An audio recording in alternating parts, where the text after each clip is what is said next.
This is the Lone Crater YouTube. We hope this video helps. You start by powering up the NS125 and checking battery level. Make sure it's above 20% so the radio discovers reliably. On your phone, open Bluetooth settings and enable visibility. This allows the NS125 to appear.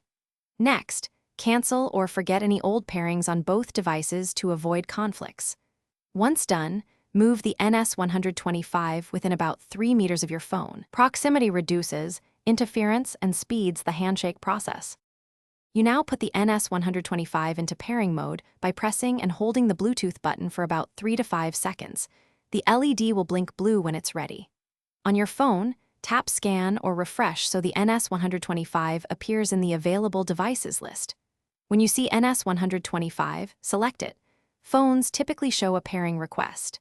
If prompted for a PIN, enter 0000 or accept the connection. Make sure audio profile permissions are allowed so media and call. You finish by confirming the connection. The NS125 LED should be solid blue and your phone will show connected. Play a short audio clip and place a test call to verify both media and microphone routing.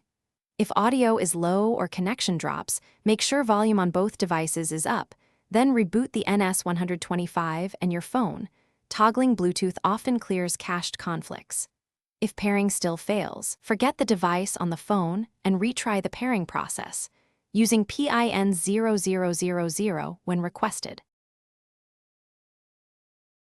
Thanks for watching. Consider subscribing if we helped you.